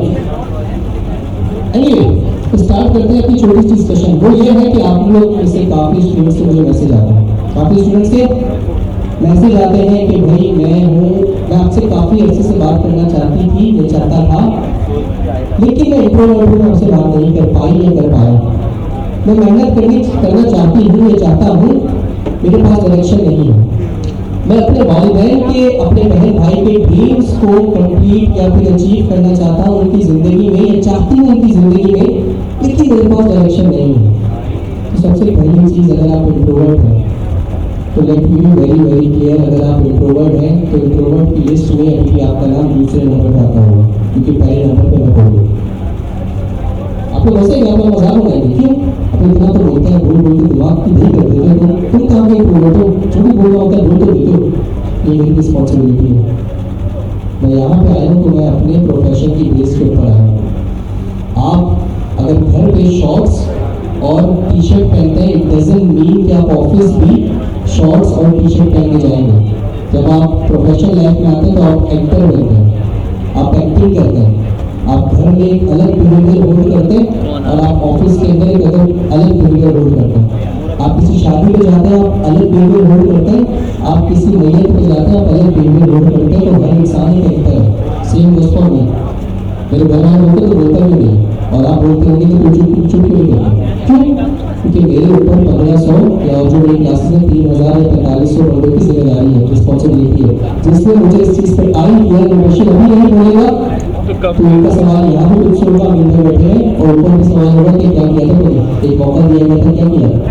तो बेसिकली आपको अपनी रिस्पॉन्सिबिलिटी समझना है। अगर मैं आप के लिए रह रहे हैं, आपने मुझे आज तक एक गिलास पानी भी पिलाया होगा, अगर मैं आप लोगों के लिए अपनी साइकोलॉजी और अपना कैरेक्टर चेंज कर सकता हूँ, तो आप तो अपने वालिदैन, अपने बहन भाई और अपने बहुत ही अजीज अकरबा के लिए यहाँ पे आए हैं, उनके लिए वो चीज़ करने नहीं आए। तो what's wrong with you guys? आप अपने कैरेक्टर या नेचर के अंदर चेंज क्यों नहीं ला सकते? आप अपनी रिस्पॉन्सिबिलिटी को समझते हुए एक इंट्रोवर्ट से एक्सट्रोवर्ट क्यों नहीं बन सकते? सो इस चीज़ का ख्याल रखें कि बोले। सबसे बड़ा मसला ही आप लोगों का यहाँ पे ये है साइकोलॉजिकली कि आप स्टूडेंट्स हैं, और स्टूडेंट्स की डेफिनेशन क्या है कि कोई शख्स जो कुछ सीखना चाहता हो या सीखने की चाहत रखता हो, तो यही चीज़ बताइए कि आपको नहीं आता, आप सीखने आए हो, तो सवाल करते हुए घबराहट क्यों? तो मैं सवाल पूछूंगा तो लोग मुझे क्या बोलेंगे, या मेरे सवाल के ऊपर मेरी बेइज्जती ना हो जाए। भाई मकसद ये है, यू आर स्टूडेंट, आपका काम है सवाल करना, पूछना, अपने कंफ्यूजन को क्लियर करना।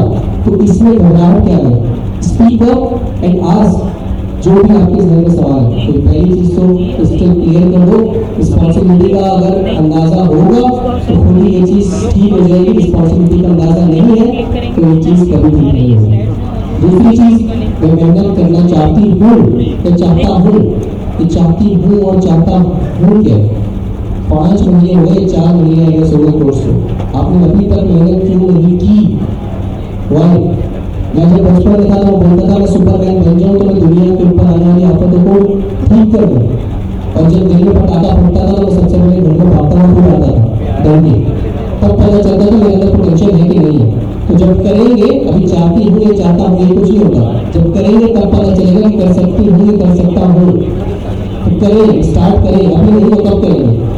तीसरी चीज, अपने वालिदैन, अपने बहन भाई अजीजों को ड्रीम पूरा करना चाहती हूँ ये चाहता हूँ। अगर आप इस स्टेज पे हैं कि आप अपने ड्रीम खुद पूरे नहीं कर सकते तो आप किसी का ड्रीम कैसे पूरा करेंगे?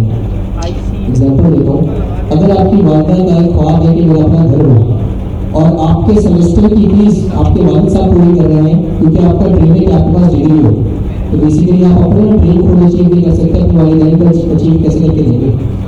तो बेसिकली पहले इस स्टेज पे जाए कि अपने गोल्स, अपने ड्रीम्स को खुद पूरा कर सके, तब बोलिएगा कि हाँ मैं अपने किसी अजीज या अपने बाबू या किसी पार प्यारे का गोल अचीव कर सकता हूँ या कर सकती हूँ। So make sure. और चौथी चीज़ एडवाइस है कि आपने पूछा नहीं था, अगर आप वाकई कुछ करना चाहते हैं अपने अंदर एक आदत बना लें, किसी से फाइनेंशियल हेल्प ना लें किसी किस्म की।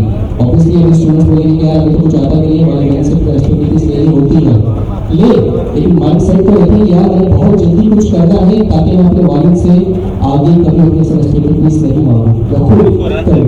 अगर आपके अंदर ये वाली ईगो आ गई, और ये आनी चाहिए, अगर ये वाली ईगो आ गई हम बहुत आगे जाएंगे। देखिए आप अपनी ज़रूरियात के लिए लड़ेंगे, आप बोलेंगे मैं खुद अचीव कर लें।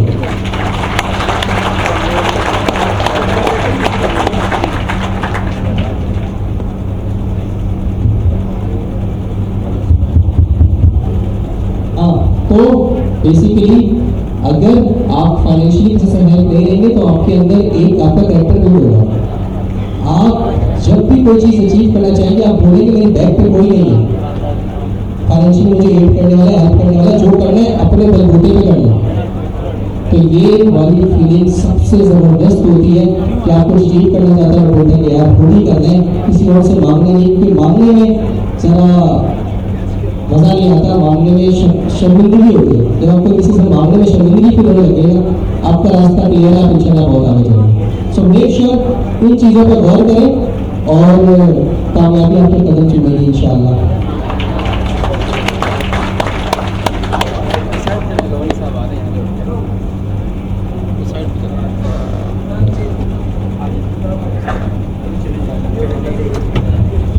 आई गेस आप लोग की सीटिंग अरेंजमेंट हो गई होगी।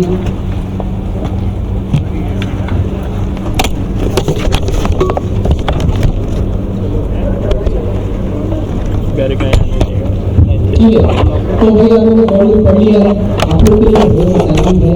एक असाइनमेंट क्या था आप लोगों के लिए भाई? परफॉर्मेंस क्या था? दूसरा आप लोग मॉड्यूल के नाम तो खेलना ही खेलना, उसमें तो कोई बोला नहीं। तीसरा आप लोगों के लिए एक और असाइनमेंट है, वो है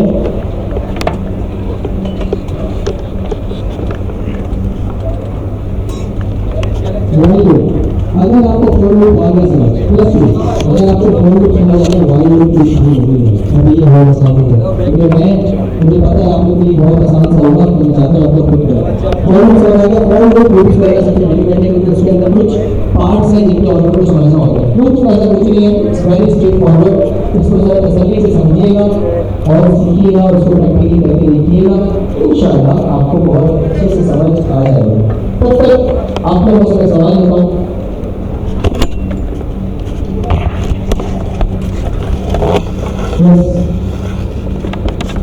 कौन ही चलेगी कौन लोग कौन पढ़ा है वाइन लूप समझ आ गए, जितने भी लूप हैं जैसे ही पढ़ सकते हैं सब समझ आ जाएगा। ठीक है,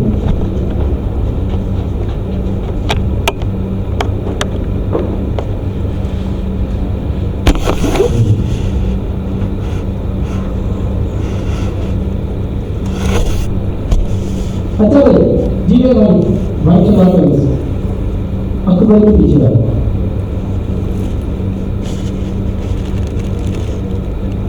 आपसे मेरा कुछ छोटा सा सवाल है।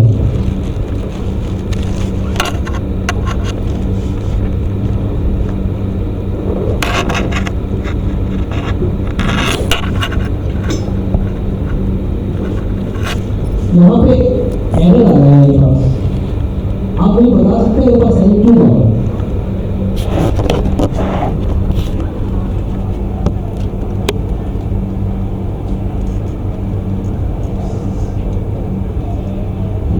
बस ऐसा लगा मेरे पास एरर क्यों आ रहा है? ये भूल गए हैं? ओके, तो मैं क्या करूँ मेरा एरर ठीक हो जाए?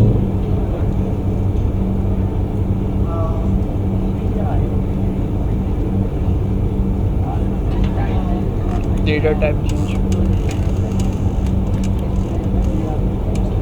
आपने मुझे जवाब बता दिया लेकिन आप डबल कोटेशन तो फिर नाम ही बात कर देते हैं क्यों?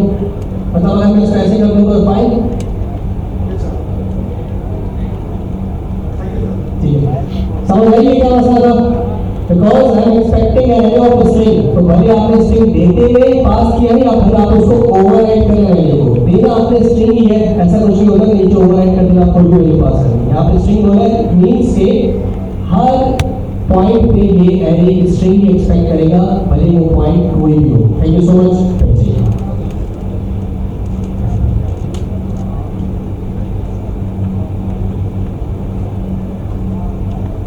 अच्छा, आप लोग के लिए अनाउंसमेंट है कि इंशाल्लाह थोड़ी ही देर में गवर्नर साहब आने वाले हैं, तो उनका ज़रा अच्छे से आप लोग इस्तेमाल कीजिएगा और कुछ खुसूसी मेहमान भी आए, उनके साथ अभी आएंगे तो इंशाल्लाह आपको पता चल जाएगा कौन कौन आ रहा है। तो सबका आपको बड़े अच्छे तरीके से इस्तेमाल करना है। एनीवे अभी आप बैठे, अभी क्लास यहीं पे ही है। जिस जिसने यहाँ पे अपने बॉक्स के अंदर जितने आगे उतने गवर्नर साहब आ गए, बस ये डालेंगे और कोई लिख के रहेंगे, क्योंकि वो अभी ग्राउंड पर ये बस आ गए। चलिए बस अब सारे बैठे काइंडली।